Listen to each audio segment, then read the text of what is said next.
Assalamualaikum warahmatullahi wabarakatuh. Semangat pagi anak-anak. Kali ini BK akan men-share materi kita. Jadi tetap fokus. Ingat fokus ya.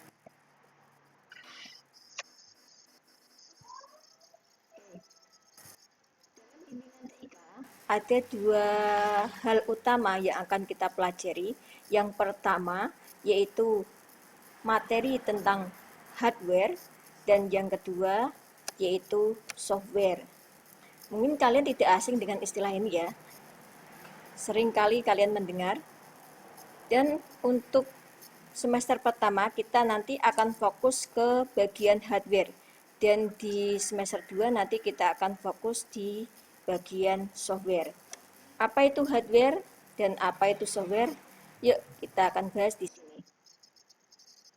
Oke, yang pertama yaitu ada hardware atau istilah lainnya sering kita mendengar yaitu perangkat keras. Apa itu perangkat keras? Yaitu bagian dari sistem komputer yang nyata, bisa dilihat dan dipegang. Intinya kalian bisa melihat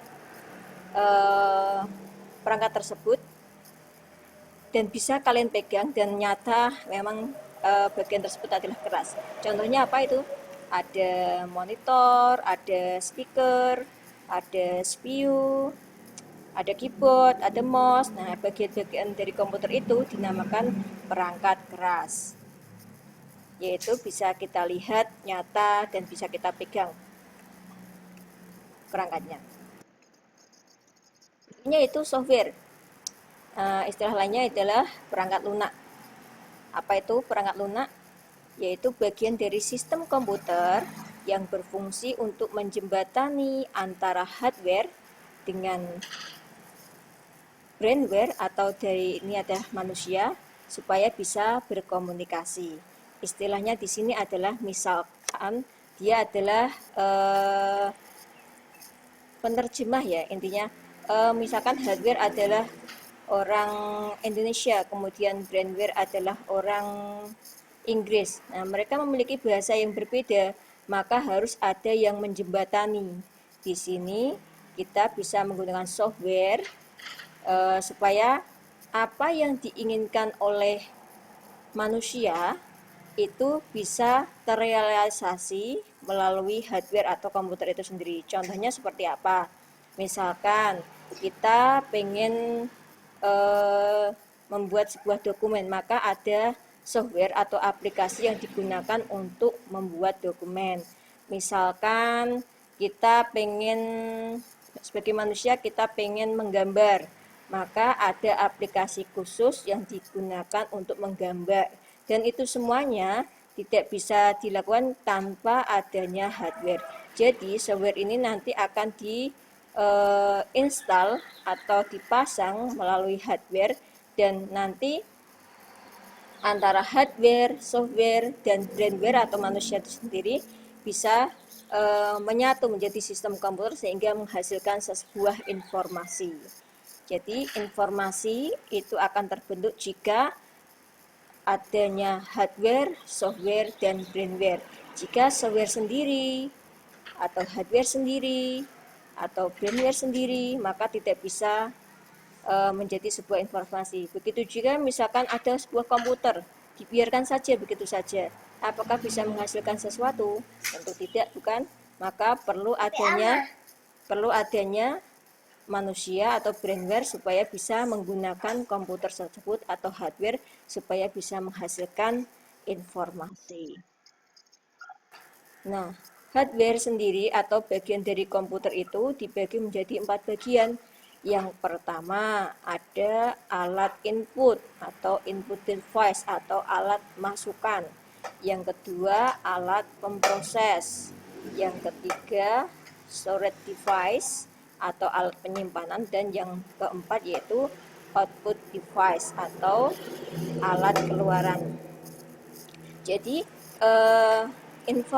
informasi akan menjadi sebuah informasi jika yang pertama kita masukkan dulu melalui alat-alat input. Contohnya ada keyboard. Jadi kita bisa menggunakan alat-alat input untuk memasukkan sebuah data melalui keyboard atau mouse gitu ya. Kemudian nanti dari alat input tersebut nanti akan diproses melalui alat pemproses, contohnya prosesor. Kemudian selanjutnya bisa jadi nanti brainware atau manusia melakukan penyimpanan melalui alat penyimpanan storage device, contohnya hard disk, flash disk. Intinya yang belakangnya disk itu adalah alat penyimpanan. Dan berikutnya bisa jadi ditampilkan melalui alat tampilan, bisa melalui monitor atau LCD proyektor atau alat yang lainnya. Kemudian itu tadi pembagian dari hardware ada 4. Kemudian untuk software sendiri pun dibagi menjadi 3 bagian. Yang pertama ada sistem operasi, yang kedua aplikasi, dan yang ketiga utility. Apa itu sistem operasi? Jadi ibarat rumah, sistem operasi di sini adalah sebuah pondasi. Jadi hal yang pertama yang harus ada sebelum aplikasi yang lain itu terpasang di sebuah komputer. Jadi sebelum ada kita bisa menggunakan aplikasi untuk menggambar atau membuat dokumen, maka kita harus pasang dulu software yang berfungsi sebagai sistem operasi. Contohnya kalau di HP kalian pun dia adalah sebuah komputer juga, pasti ada sistem operasinya juga. Kalau HP bisa sistem operasinya contohnya ada Android. Nah, jadi kalau kalian menyalakan HP kalian, pertama kali yang tampil pasti sistem operasinya ada tulisan Android seperti itu. Atau iOS gitu ya. Tapi kalau sistem operasi di komputer berbeda dengan yang di HP. Sistem operasi yang di komputer, contohnya saja ada Windows, mungkin kalian sudah pernah mendengar yaitu Windows gitu ya. Windows, ada Linux, ada DOS gitu ya. Itu adalah contoh-contoh dari sistem operasi. Sedangkan yang paling sering digunakan, yang mungkin kalian juga sering mendengar adalah Windows. Untuk yang lainnya apakah tidak digunakan, tapi mungkin kalian belum begitu mengenal. Oke. Berikutnya adalah aplikasi. Aplikasi itu apa? Yaitu software yang berfungsi untuk mengimplementasikan apa yang kita inginkan. Jadi sistem operasi dipasang dulu, diinstal dulu dalam sebuah komputer. Setelah itu baru aplikasi yang kita butuhkan kita pasang dalam komputer kita. Contohnya kita pengen punya aplikasi untuk menggambar, maka kita bisa menginstal aplikasi CorelDRAW contohnya. Misalkan kita pengen membuat dokumen, maka kita bisa menginstal aplikasi Microsoft Office yang di sana ada banyak paketnya, ada Office Word, ada Excel, ada PowerPoint dan yang lainnya. Misalkan kita pengen mendengarkan musik, maka kita bisa menginstal aplikasi Winamp, dan itu sesuai kebutuhan. Jadi tidak harus semua aplikasi kita install, tergantung kebutuhan kita. Dan yang terakhir yaitu utility. Utility ini di sini adalah pelengkap. Contohnya ada antivirus, itu salah satunya adalah utility. Berikutnya di sini ada beberapa contoh dari alat input yang seperti yang sudah gue kasihkan sebelumnya. Ada mouse, ada keyboard, barcode reader, ada mikrofon. Nah, mungkin dari keempat ini mungkin yang paling asing mungkin barcode reader ya. Untuk mouse tahu ya, mouse adalah salah satu alat yang digunakan untuk memilih objek dalam sebuah komputer. Intinya memudahkan kita bila mengklik, klik, klik, klik seperti itu. Kemudian ada keyboard. Keyboard tahu ya, di sana ada semua alfabet A sampai Z dan angka-angka, karakter bisa kita inputkan sesuai dengan kebutuhan kita mau memasukkan apa. Kemudian barcode reader, ini mungkin kalian yang asing. Kalian mungkin sering belanja ya di swalayan. Di sana kasirnya pasti, misalkan kalian bayar, pastinya di kasir memilih apa namanya, barang yang kalian beli akan didekatkan dengan sebuah alat. Nah, alat di situ dinamakan barcode reader, intinya pembaca kode barcode. Semua barang yang dijual pasti ada kode barcode-nya, ada garis-garisnya ada di sana. Dengan barcode reader dia akan membaca barang itu apa, harganya berapa, dan lain sebagainya. Kemudian mikrofon. Mikrofon adalah tahu sendiri ya, kita bisa masukkan suara-suara kita melalui mikrofon dan nanti masuk ke komputer kita. Ini semua adalah contoh-contoh alat input. Ada mouse, ada keyboard, barcode reader, mikrofon, dan ada lagi yang lain. Jadi nanti jangan bingung ya antara alat input dengan alat penyimpanan, karena ada beberapa alat penyimpanan yang menyerupai dengan alat input. Intinya alat input adalah berfungsi untuk memasukkan data.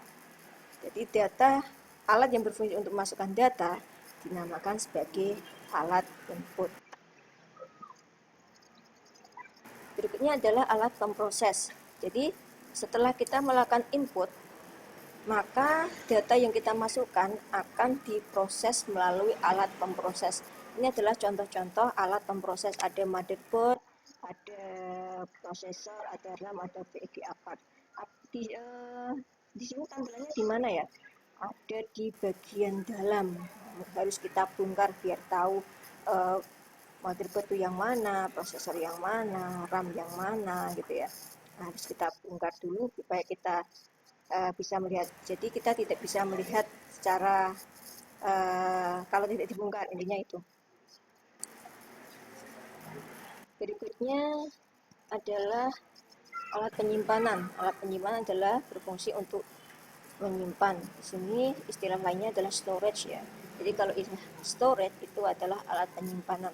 Jadi yang belakangnya disk itu bisa kita kenal sebagai alat penyimpanan. Ada hard disk, ada flash disk, ada CD atau compact disk gitu ya. Itu semuanya alat penyimpanan.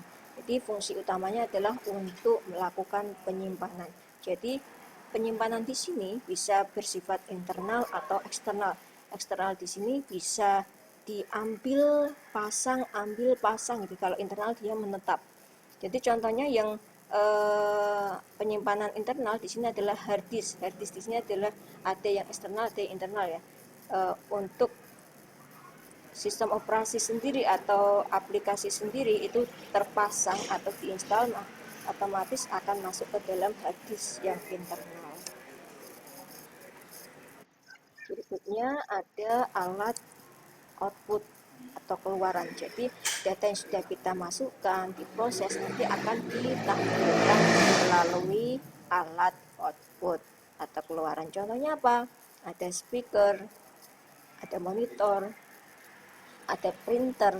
Nah, intinya alat-alat yang digunakan untuk mengeluarkan data, bisa menampilkan atau bisa dalam bentuk suara atau bisa dalam bentuk cetakan.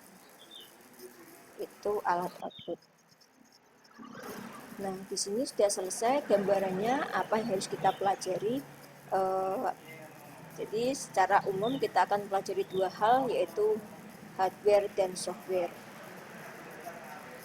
Oke anak-anak, semangat belajar, tetap semangat ya. Walaupun kita PJJ, tetap kalian harus tetap semangat belajar dan jangan berhenti belajar. Oke, sekian dari BK, semoga bermanfaat. Wassalamualaikum warahmatullahi wabarakatuh.